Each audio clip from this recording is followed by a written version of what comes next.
कामचोर बहू। कांता बहन की 2 बहुएं थीं, बड़ी कल्पना और छोटी प्रिया। कल्पना का जैसा नाम वैसा ही काम। सारा दिन कल्पनाओं में रहती, ना कोई काम करती ना कोई धाम। अरे कल्पना बहू, जरा अच्छी सी चटनी पीस दे, आज कुछ मजेदार खाने का मन है। पेट में जलन हो जाएगी माँ जी बुढ़ापे में, और वैसे भी मेरा काम करने का वक्त शाम का है, आप प्रिया को ही बोल दो। इतना कहकर कल्पना वहां से चली जाती है। कांता कल्पना के ऐसे रवैये से काफी परेशान रहती हैं।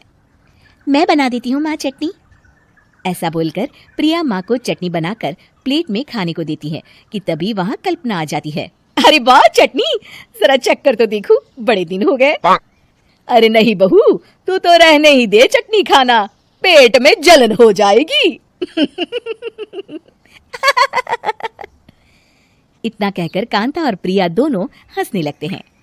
कल्पना सारा दिन या तो मोबाइल में यूट्यूब देखती या फिर सोती रहती। उसका कमरा भी बिखरा और गंदा रहता। एक दिन कल्पना का पति अशोक उससे कहता है, अरे कल्पना, जानवर भी उस जगह को साफ कर लेता है जहां वो बैठता है, तुम तो इंसान हो, कैसे इतने गंदे कमरे में रह लेती हो? देखो सारा सामान यहाँ वहां बिखरा पड़ा है। ज्यादा अपनी माँ का बोल ना बोलो। हाँ, कमरा तुम्हारा भी तो है, गंदा लग रहा है तो साफ कर लो।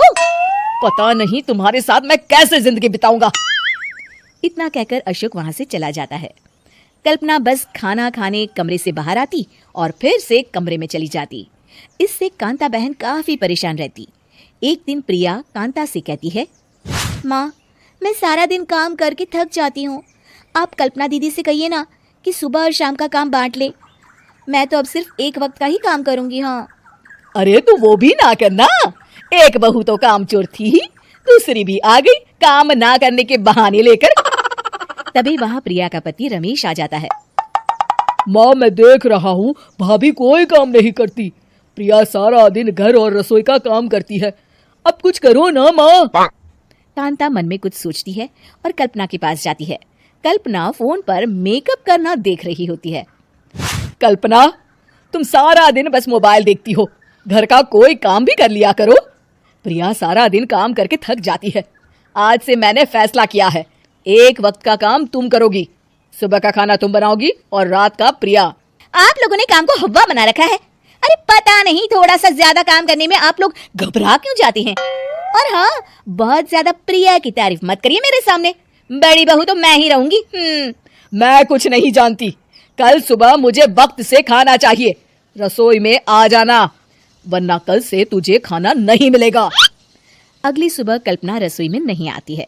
वो देर से सोकर उठती है और बाहर आकर कहती है, अरे भूख लगी है, आज खाने में क्या है? इतनी देर हो गई, आज किसी ने मुझे उठाया भी नहीं, पता नहीं कहाँ है सब। कल्पना को घर में कोई नहीं दिखता। वो रसोई की तरफ जाती है जहाँ बड़ा सा ताला लगा होता है। अरे रसोई में ताला! ओ, मैं तो भूल ही गई थी। माँ ने आज से सुबह का खाना मुझे बनाने को कहा था। हे भगवान, इतने लोगों का खाना बनाना क्या आसान है? तभी घर के सारे सदस्य बाहर से वापस आते हैं। वाह माँ जी, मजा आ गया छोले भटूरे खाकर। मेरे मुंह में तो अभी भी स्वाद आ रहा है। अरे कल्पना, तेरे भरोसे रहते तो हम तो भूखे ही रह जाते। कल्पना को बहुत गुस्सा आ जाता है। अब बहुत हो गया, आज से मैं अपनी रसोई अलग कर रही हूँ, मैं अपना खाना खुद बना लिया करूंगी। कल्पना अपनी रसोई अलग कर लेती है, पर आए दिन उसका देर से उठना और काम न करने की आदत से वो भूखी ही रह जाती थी। उसी के सामने घर के लोग अच्छे अच्छे पकवान खाते और कामचोर कल्पना को जैसे तैसे ही खाना बनाकर खाना पड़ता। पर एक दिन तो हद ही हो गई। माँ, दीदी आज सुबह से कमरे से बाहर नहीं निकली, हमें जाकर देखना चाहिए। सो रही होगी कामचोर कहीं की, पर तुम कहती हो तो चलो देख लेते हैं उसे। कल्पना कमरे में पेट पकड़कर बैठी होती है। हाय मेरा दर्द, पेट दर्द के मारे मर रही हूँ मैं।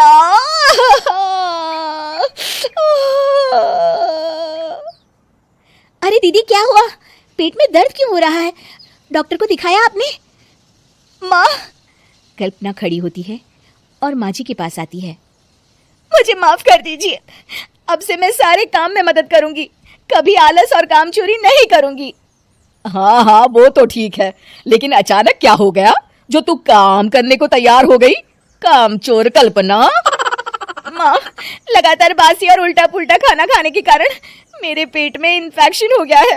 काम ना करना पड़े इसलिए मैं 2 दिन का खाना एक दिन ही बना लेती थी। बासी और खराब खाना खाने के कारण लेने के देने पड़ गए। पेट में दर्द हो रहा है।